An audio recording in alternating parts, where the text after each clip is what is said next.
So that's all right. We'll just look you up real quick and I'll get it that way. If that's okay with you. Sure.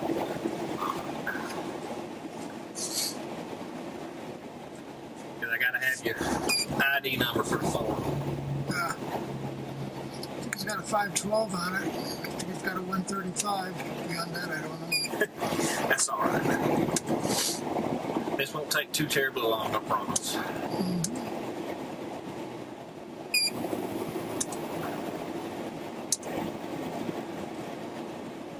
Do you need a DOB? I will here in just a second. You said Kevin KEVIN-MC-DONALD. McDonald and date of birth. 5445. Thank you, sir. All right, we got it now.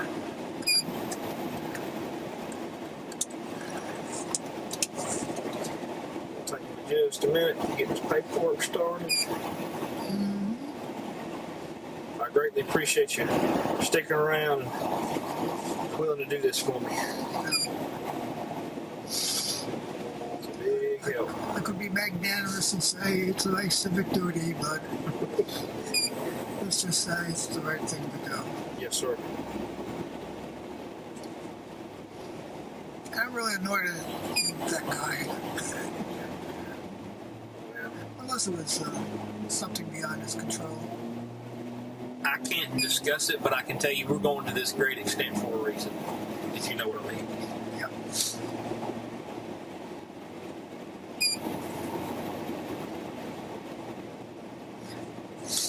The passenger in the cop car, was it a passenger or was it a cop? It was just the trooper that was in there. She didn't have any passengers. I understood she got injured. That's too bad. I'm sorry for that. Yeah, us too, but thankfully it's nothing life-threatening. Recording all this? Yes, sir. Okay. Unless I'm saying something inappropriate. You're fine. We just have to have the camera on anytime anybody's in the car with us. Oh, okay. Oh, we've got a camera on too. Yes, sir. Like I said, the actual recording for the interview hasn't started yet now. Oh, okay. Just the camera on, just because I have somebody in here. It ain't nothing personal to you. No, that's fine. Okay. Stopper. I was a Democrat when I was up in Connecticut. I'm now unaffiliated. Kind of changed my political stripes quite a bit. I've always been a firm believer in best man for the job. And that's just the way I've always been. I don't pick sides.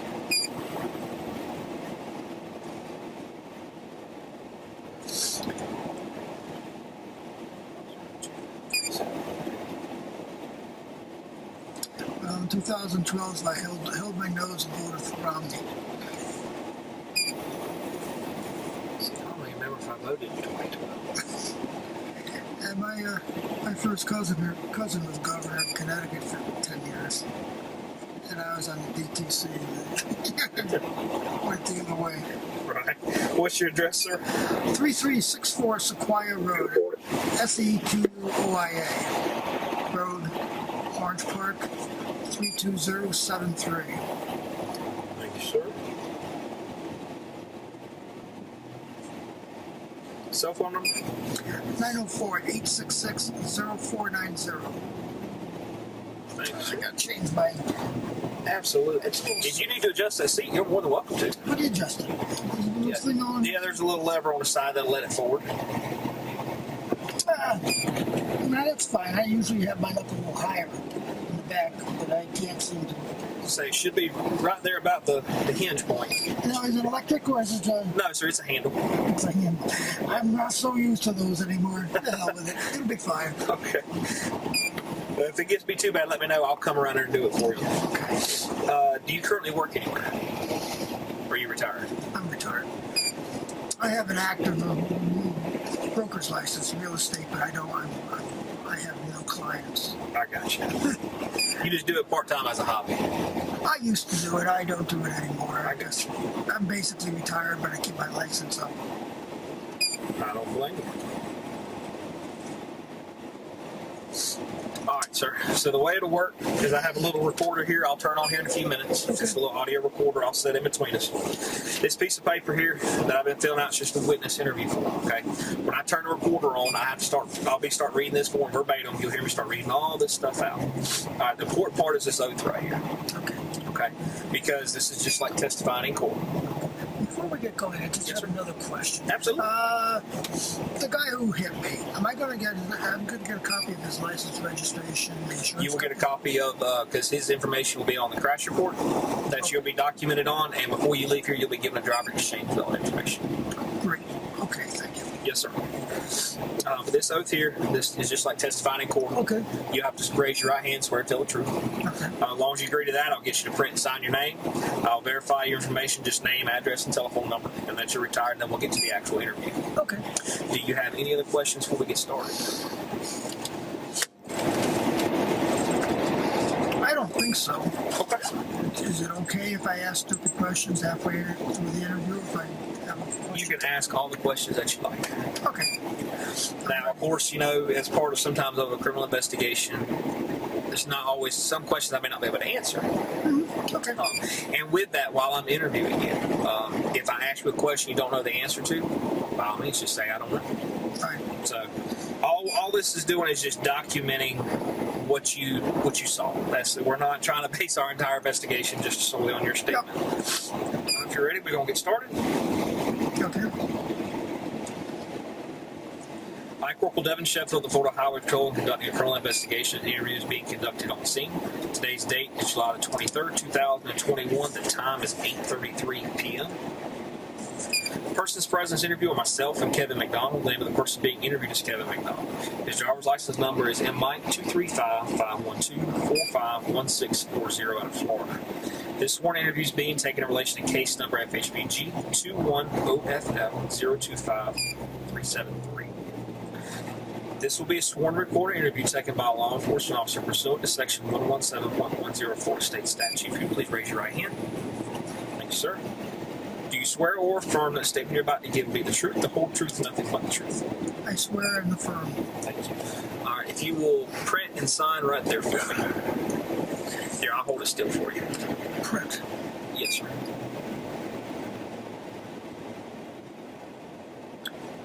My hand is a little arthritic. That's okay. We don't have to be in any hurry. That doesn't make it more logical. That's okay. As long as you can attest that it's your signature, that's all that matters. All right, if you would, please state your name. Kevin McDonald. Your address. 3364 Sequoia Road, Orange Park, Florida 32073. Your cell phone number. 904-866-0490. And you're retired, correct? That is correct. Mr. McDonald, as you understand, the reason and purpose for this interview is in relation to the crash I understand you were involved in earlier this evening? Yes. Okay. Were you driving a motor vehicle involved in that crash? Yes. All right. Does that motor vehicle belong to you? It either belongs to me or my wife or both of us. Okay. How long ago did you get the truck? 2015. All right. You've had it brand new since then? Yes. All right. Have you had any major mechanical issues with the vehicle? Do I have any ongoing ones? No. Have I in the past? Well, yes, but I have covered by extended warranty. But you got it fixed and you're not having any issues? Right, I have no issues now. Okay. All right. If you would, in your own words, in your own account, just take me back to earlier this evening to when the crash occurred. Start with the time and the weather, and just tell me what happened. Okay. I left my house about 6 o'clock, plus or minus 10 minutes. Probably took me 20 minutes to get to the bridge. On the bridge, I was aware that there was going to be construction, so I was prepared that things were going to be kind of cloggy, and I was going to be driving real careful. Okay, so I got onto the highway, and on Route 17, I moved over under the approach to the hump in the bridge. I moved over to the third lane from the right because in anticipation that the first two lanes may already be blocked or people might be working in it. I stayed in that lane over the hump and down the other side and approaching Jacksonville proper. Somewheres on the flat part there, again, not driving very fast, probably in the neighborhood of 50 miles an hour, plus or minus 5. I got rear-ended. My body got twisted to the left. However, after that happened, I looked to my right because I noticed that the other vehicle, which was a truck of some make, going off into the lane next to mine and the lane after that, and then it abruptly straightened out. I'm not certain whether it hit the Jersey barrier or the guy controlling it. It'd be speculation what happened, but it seemed to straighten out, and he proceeded further and crashed into a parked vehicle. Okay. That's what I saw. All right. And what was the weather like at the time? It was threatening, but there was no rain. It was dry. Was it daylight? It was daylight by the sun. It was fairly dark. I would say it was dark enough that lights almost would come on. So was it probably that dark from the clouds? And from the clouds, yes. Okay. It was, again, as I said, threatening. All right, but it hadn't started raining yet and the roads were still dry. Right. Had not rained, roads were dry. Okay, so just to recap, you're traveling along southbound on I-295. You're not in the far left lane, you're in the lane next to it. Yes. So if coming from the left, we'll say it's the number 2 lane. From the right, it's number 3 lane. Right. You're traveling along, estimated around 50 miles an hour. 50 miles an hour, plus or minus. Yeah, plus or minus 5s. You're traveling along, going with the flow of traffic. Next thing you know, the rear of your vehicle is hit, caused you to twist a little bit to the left, but you never lost control of your vehicle. No. You look to your right, seeing the vehicle that it hit you passing you on the right. Yep. It went over a couple lanes, abruptly straightened out, not sure if he hit the wall or not. And then shortly thereafter, he drove into the rear of a parked vehicle. That's correct. Okay. Can you describe the vehicle that hit you to the best of your ability? It was a pickup truck. I have a crew cab. It was not a crew cab. I think it only had 2 doors on it. I think it was gray or tan. Okay. Beyond that, I can't really tell very much. Okay. Can you describe the vehicle that it hit? It was an SUV, and surprisingly, I had pulled up the road like about 400 feet. I wasn't parked here. I pulled up there and I came back. But when I looked back that way, I saw blue lights on, so then I recognized that there was a cop car there already. Okay. So, And was that the vehicle that was hit, or was that another? as I came up here and looked, I saw it. Yeah, that was the car that was hit. Okay. Did you ever go across the interstate to the scene? Yes. Okay. When you got over there, what did you see? I saw a police officer talking to somebody in the cop car. I saw another police officer or another person, I think it was a police officer, checking out a person in the truck. Okay. And he looked like he was, I didn't see him, but it looked like he was unconscious. I don't know if he was or wasn't. And was that the person in the cop car or the pickup truck? Pickup truck. Okay. He looked like that, and he was kind of slumped. He was either slumped this way or that way, and you couldn't see him clearly. Even though the door was open, you couldn't see him. It was kind of crumpled up into the. But there was already a trooper or an officer rendering aid to him. I believe so. Yeah, I believe it was a person. I believe it was a trooper or an officer. Okay. All right. Did you see anything else?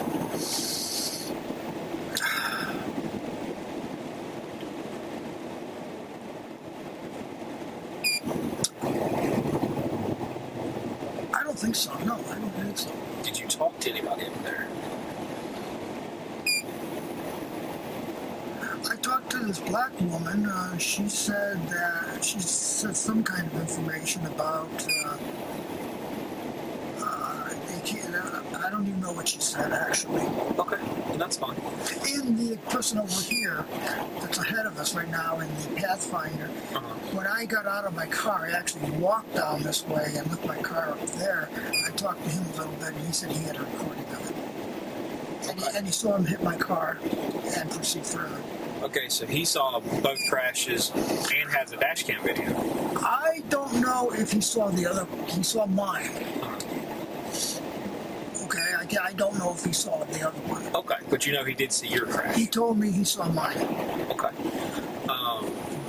Since the time that you got stopped and you came back here to this scene, have you seen anything else or talked to anybody else that would be important or pertinent to our investigation?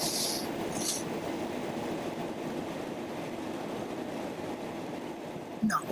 Okay. When you looked to the right and you saw that the truck that hit you, he was going over, you say he went across the other two lanes and then he abruptly straightened out. About how long of time or distance would it have been from the time he abruptly straightened out to when he impacted the parked car? I've been trying to think of that, trying to figure out what that was, and so it appeared it was not a long time. It would have been, and again, kind of time goes different when you're in the middle of a thing, and probably your adrenaline's up. It did not seem to be too long. It seemed to be maybe anywhere from 20 feet to 70 or 80 feet. Okay, so it was almost within a second. I would say so, yeah. So pretty much I'd say abruptly straightened up, almost instantaneously afterwards, impact occurred. Okay.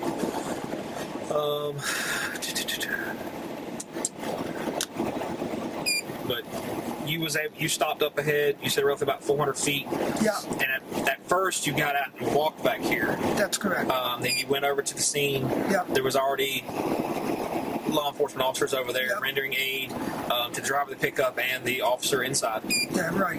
And then so you didn't stay over there very long, and then you ultimately came back over here. Right. I talked to an officer. He took my license and wanted my registration, so we walked across the street and down to my truck. He got the registration and insurance. Okay. At that point, I got in the vehicle and drove it up here, so I'd be a little closer. I think he even suggested I come up closer here. Okay. All right. And then since then, have you observed anything or talked to anybody that would be part of the investigation? Well, other than the Pathfinder guy, which when he came back over, we talked a little bit more about it. Which, and we're going to be interviewing him too. Right. So, if myself or any other investigator in this case has any questions later on, is it okay if we call you at the cell phone number you provided? Yeah, that's okay. Okay. And I'm going to leave you with one of my business cards, and if you think of anything else later on, will you call me and let me know? Sure. Okay. May I add one other thing that just doesn't screw things up? My wife is an EMT and I was an MRT up in Connecticut. Okay. And we've had calls where we've done things. So I speculated with the guy here that maybe they were using Narcan on him because he seemed to be so far out and came back so quickly. But that's speculation on my part. I have no reason to believe that other than I said it. So I should probably add that to the what was said. And that was based off what you saw he went from the condition that he was in to ultimately how he ended up. I thought he was dead, actually. Yes, sir. And then his belly was pulsing up and down, and then his arm started, and his eye started, and he started to get up. And I was like, what's going on here? And that's when I kicked into some of the stuff that I'd had for 20 years and watched. Yes, sir. All right, and did you view that from the same side of the interstate as the crash scene, or from over here where your truck was? It was from the same side of as the crash side. Okay. Probably 15 feet from the guy. Okay. He was laying on the ground. He's next to his door of his truck. Okay. Yes, sir. Anything else? That's about it. All right. Well, we can go ahead and conclude the interview. The time is 8:45 p.m. I thank you very much for your time, Mr. McDonald. Do you have any other questions of me before we wrap this up? No, I don't think so. All right. Well, you're done. The trooper that did your crash report is back over here now, so we will walk over to him and get your driver exchange and your license and all back. All right, good.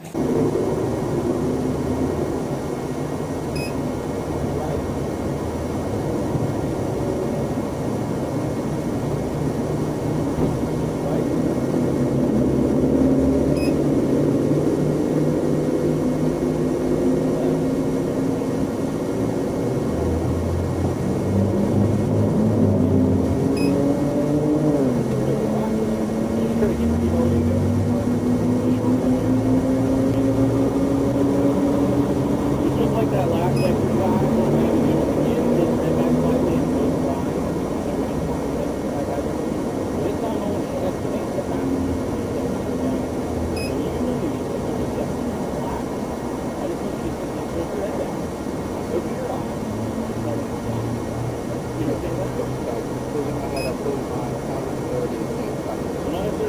that say you have to make 30 seconds? However, you doesn't have to go in. Yeah. Okay, exactly. That's estimating by counting by 30. Yeah. Whatever you want to do. That's the way you have to do it. Look for the back, close your eyes, and estimate. When you take 30 seconds for the on by, open your eyes.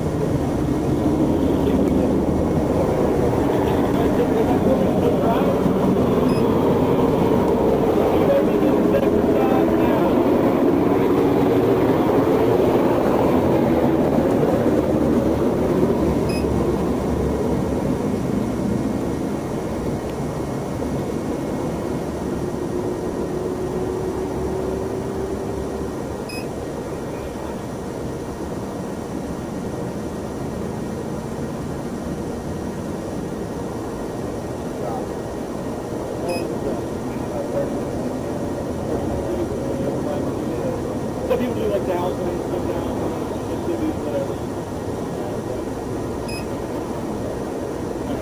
Right, you see the tag on the very front of the car, you ride the line right above. What I want you to do is I want you to walk in a normal fashion, okay? All the way to that tag, like, you want to go from the you want me to go all the way to like below it, yes, I just want you to walk all the way to the tag, and then normal fashion. Your legs almost touching on your arm like this.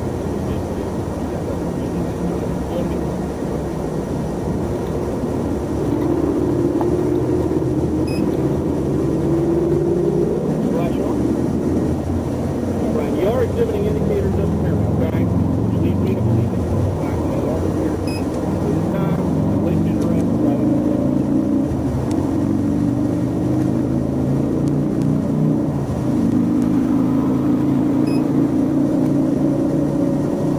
other than the dirt and sand that's in your pockets, was there nothing else in your pocket?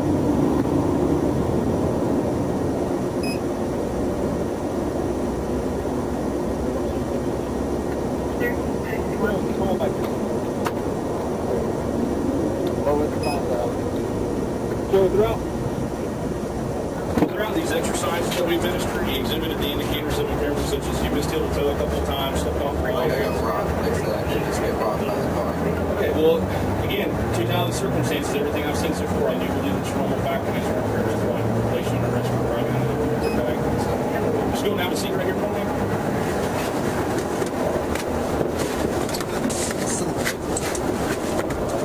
You can sit sideways.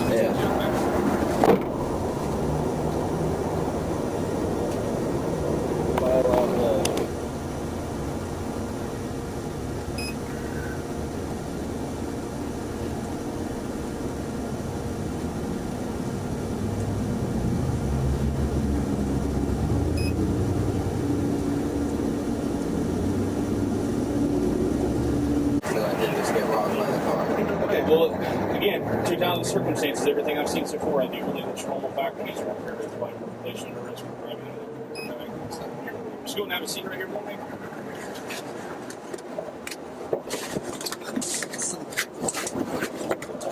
You can sit sideways. Yeah.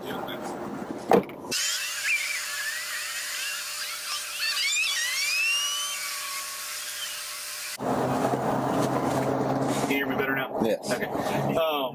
So I don't believe that you're impaired by alcoholic beverage. I don't suspect anything like that. Okay. What's leading me to believe this normal faculties are impaired maybe by chemical or controlled substance. Okay.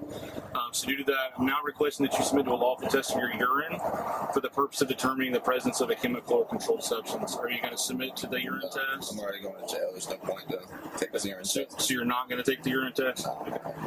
All right, so you have that right. However, if you don't do it, there are consequences for that, and I have to read that to you, okay? So if you fail to submit to the test I request of you, your privilege to operate a motor vehicle will be suspended for a period of 1 year for a first refusal, or 18 months if your privilege has been previously suspended as a result of a refusal to submit to a lawful test of the breath, urine, or blood. Additionally, if you refuse to submit the test I request of you, and if your driving privilege has been previously suspended for a prior refusal to submit to a lawful test of your breath, urine, or blood, you will be committing a misdemeanor. Refusal to submit to the test and request views admissible in evidence in any criminal proceeding. You understand that? I understand. I can't pee right now, anyways. I'm stupid. Well, we wouldn't do it right here on the side of the road. It would have to be at the corrections facility, okay? Like I said, I'd just rather go to the corrections facility and bummed out, if that's all possible. Okay. So you are not going to provide the urine sample for me? No, sir. Okay. Just like you put it in there for me, bud. I'll close this door back, okay?